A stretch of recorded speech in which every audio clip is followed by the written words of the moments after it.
Hello दोस्तों, शुरू करते हैं एसएससी के क्वेश्चंस। तो कानों में लगा लो क्या ईयरफोन और आराम से सुनते रहो। देखिए, जो बच्चे एसएससी की तैयारी कर रहे हैं गंभीर रूप से, वो ग्रामेटिकल एरर को तो पढ़ते ही होंगे। तो ग्रामेटिकल एरर में हम देख रहे हैं आर्टिकल्स में होने वाली प्रॉब्लम्स। तो आर्टिकल्स में आने वाली प्रॉब्लम्स, तो आर्टिकल दो प्रकार के होते हैं, डेफिनेट और इनडेफिनेट। डेफिनेट होता है दी और इनडेफिनेट होता है क्या ए और एन। ए का प्रयोग करते हैं स्वर की ध्वनि से, एन का ए का प्रयोग करते हैं व्यंजन की ध्वनि, और एन का प्रयोग करते हैं स्वर की ध्वनि से पहले, और डी का प्रयोग हम एक निश्चित वस्तु के लिए करते हैं। तो चलिए शुरू करते हैं। तो पहला क्वेश्चन देख लीजिए, इसमें हम डायरेक्ट क्वेश्चंस पर जाएंगे। तो ऑप्शंस को देखते हैं। पहला ऑप्शन है एन चीप। भाई एन चीप, चीप ध्वनि में च आ रहा है, और च क्या है व्यंजन, और यहाँ लग रखा है एन। तो एन तो स्वर ध्वनि से पहले आता है, तो व्यंजन ध्वनि से पहले यहाँ पे दे रखा है, तो यही गलत है भाई। अगला क्वेश्चन, क्वेश्चन नंबर 288, इसको देखिए। There was enough evidence to convict him on selling of fake medicine. तो डी का प्रयोग करने से पहले आप एक रूल लिखिए कि दो नाउन ऑफ से जुड़े हुए हैं, नाउन वन और नाउन टू। ठीक है, ऑफ से जुड़े हुए हैं, तो यहाँ पे ऑफ दे रखा है, तो फेक मेडिसिन और सेलिंग, ऑन सेलिंग। ठीक है, और ठीक है, तो पहली वाले नाउन से पहले क्या लगा देते हैं डी। पहली वाले नाउन से पहले क्या लगा देते हैं डी, तो याद रखना है इसको। तो इस नाउन से पहले क्या आएगा, डी आएगा।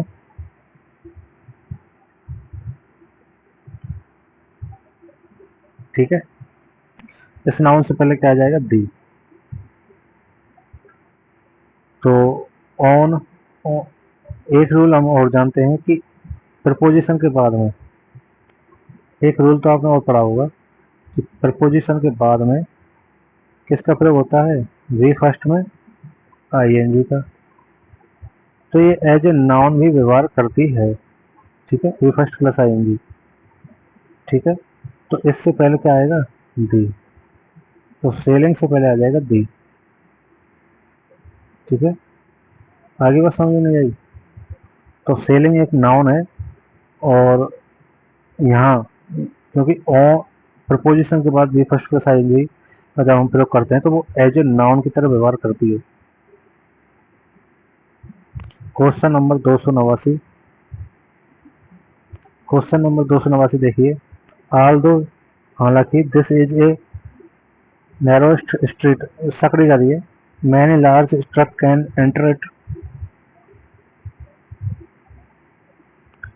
नैरो, भाई देख, नैरो भाई ई एस टी आएगा ना, तो ये सुपरलेटिव फॉर्म बन गई, सुपरलेटिव फॉर्म बन गई। तो सुपरलेटिव फॉर्म से पहले किसका प्रयोग होता है, डी का। तो ऑल्दो दिस इज डी, तो डी का प्रयोग होगा। तो जो ए का प्रयोग कर रखा है वो क्या है, गलत है। ई एस टी फॉर्म से पहले, ई एस टी मतलब सुपरलेटिव डिग्री से पहले यदि ए और एन लगा रखा होता है तो वो गलत होता है। क्या आता है, डी। इसको याद रखो, इस रूल को लिख लो बनूंगा आप कि भाई सुपरलेटिव डिग्री से पहले क्या प्रयोग करते हैं, सुपरलेटिव फॉर्म से पहले इसका प्रयोग होता है डी का। प्रॉब्लम किस क्या कह रखी होगी, ए और एन। ठीक है, तो इसको आप याद रखो। 290 का क्वेश्चन कर, 290 नंबर का क्वेश्चन करते हैं। तो do you mind landing me your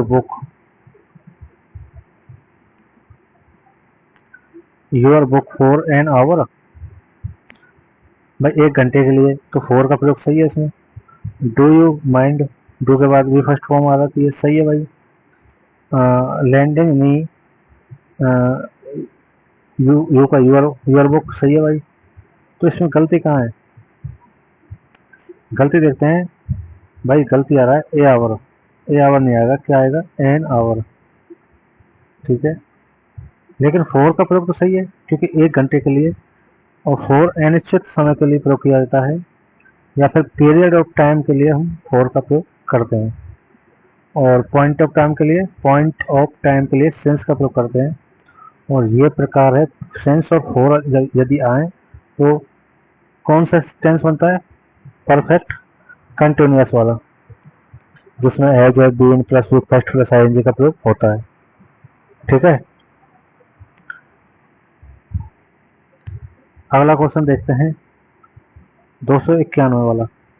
291 number वाला क्वेश्चन देखते हैं। ए अर्थ मूव्स, ए अर्थ आ रही है, तो अर्थ में ए आ रहा है, ए से पहले व्यंजन ध्वनि नहीं है, स्वर ध्वनि है। स्वर ध्वनि से पहले किसका प्रयोग करते हैं, एन का। तो ए अर्थ क्या है, गलत है। अगला क्वेश्चन करते हैं 292। We were busy at the work and went for lunch only at 2:30 PM। Only at सही है समय से पहले, तो एट का प्रयोग भी सही है। और एट द वर्क कार्य पर, ये भी सही है। वी वर बिजी,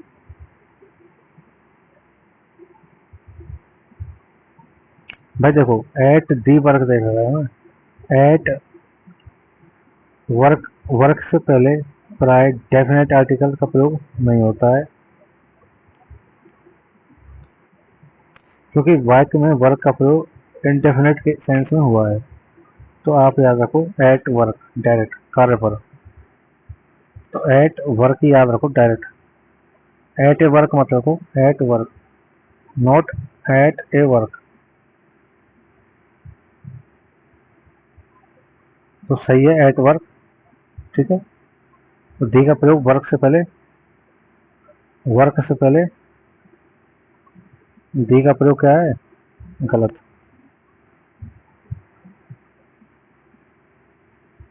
ठीक है भाई, तो वर्क से पहले दी का प्रयोग गलत है भाई। ये तो टाइम तो सही है, at time only at 2:30 PM, तो ये तो सही है, टाइम से पहले एट। आगे देखते हैं भाई, यहाँ पे है कहीं ना कहीं। इन दी नॉर्दर्न सब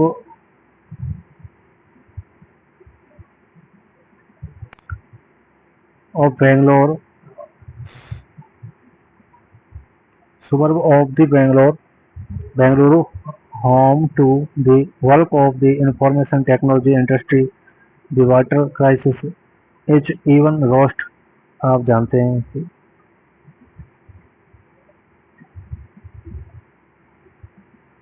बेड का सुपरलेटिव क्या है, रोस्ट। सुपरलेटिव ये ना बेस्ट का, बेड का रोस्ट। तो रोस्ट क्या है, सुपरलेटिव डिग्री। तो सुपरलेटिव डिग्री से पहले किसका प्रयोग होगा, दी का। तो ए वन दी रोस्ट वाला ही गलत है भाई। सुपरलेटिव डिग्री, भाई देखो बेड का सुपरलेटिव क्या है, रोस्ट, और रोस्ट से पहले क्या इसका प्रयोग होगा, दी का। ठीक है,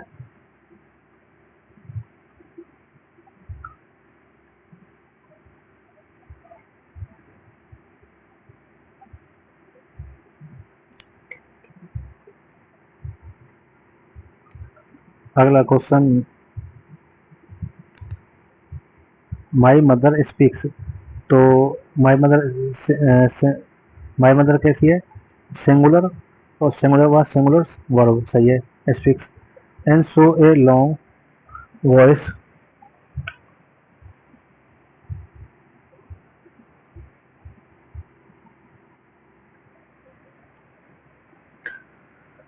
सो a long voice that is difficult to understand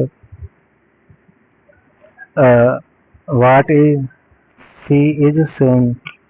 तो इसमें किसका प्रयोग होगा, देखो भाई, she is saying, what she is saying, सही है। तो ए लो वॉइस, ए लो वॉइस, ठीक है, that is difficult to understand what सी,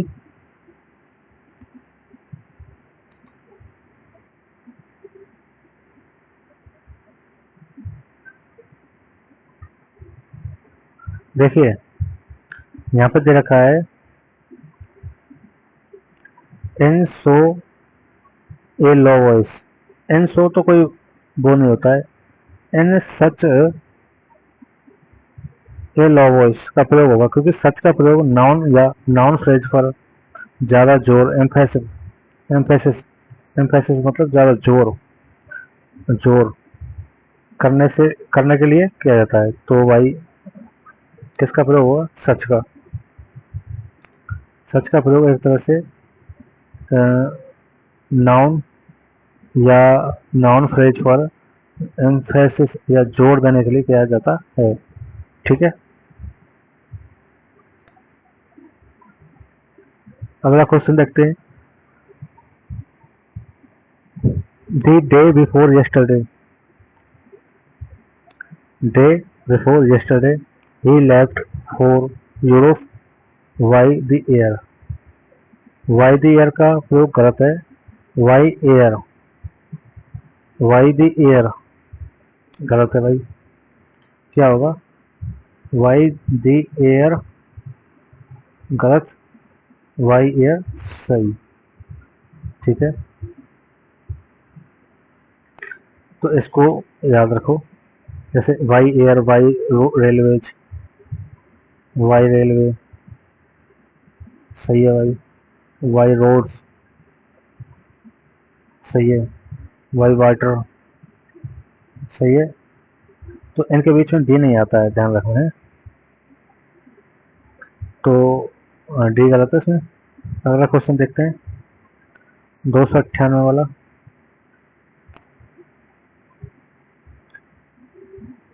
भाई देखो वेस्ट जहाँ आता है सब उसके पहले डी आता है। ठीक है, तो ए का प्रयोग क्या है तो बताए इसमें। तो वेस्ट क्या है? सुपरलेटिव डिग्री से पहले वेस्ट एक सुपरलेटिव डिग्री फॉर्म में भी इस्तेमाल होता है। तो डी का प्रयोग होगा दी बेस्ट हमेशा, क्योंकि ये एस टी आ रहा है ना इसमें। अगला क्वेश्चन देखते हैं, क्वेश्चन नंबर 299। इसमें क्या करते हैं? A terrible water a weather, एक भयानक मौसम, एक भयानक मौसम। अब भयानक मौसम को गिन तो सकते नहीं, क्योंकि मौसम कैसी है? अनकाउंटेबल नाउन है। तो इससे पहले ए और एन का प्रयोग करना क्या है? गलत है। तो आप इस चीज को लिख सकते हो कि वेदर, वेदर क्या है? Uncountable, uncountable noun.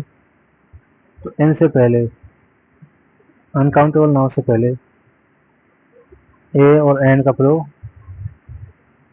क्या है? गलत। तो वेदर क्या है? Uncountable noun. तो इस टेरिबल मतलब भयानक, तो ए का प्रयोग क्या है? गलत है। ठीक है, तो ए टेरिबल वेदर गलत है। वेदर से पहले आर्टिकल का प्रयोग होना ही गलत है। Question number 300। The young girl was helping her father to look after shop.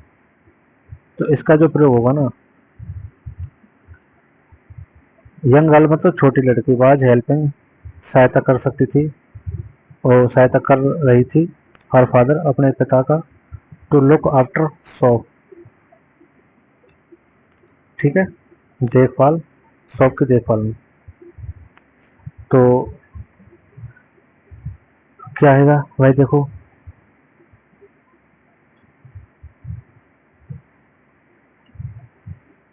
Her father से समय कोई प्रॉब्लम नहीं है, वाज हेल्पिंग से भी कोई प्रॉब्लम नहीं है। दी यंग गर्ल, तो दी यंग गर्ल से हमें प्रॉब्लम हो रही है थोड़ी थोड़ी। क्या होना चाहिए? ये ए यंग गर्ल, एक छोटी लड़की, एक जवान लड़की। ठीक है, यंग मतलब एक तरह से किशोर अवस्था में पहुंच जाता है उसको बोलते हैं, और एडल्ट जो और किशोर से थोड़ी और अवस्था होती है। ठीक है, तो हमें दी यंग गर्ल का प्रयोग करना गलत है। अगला क्वेश्चन देखते हैं, क्वेश्चन नंबर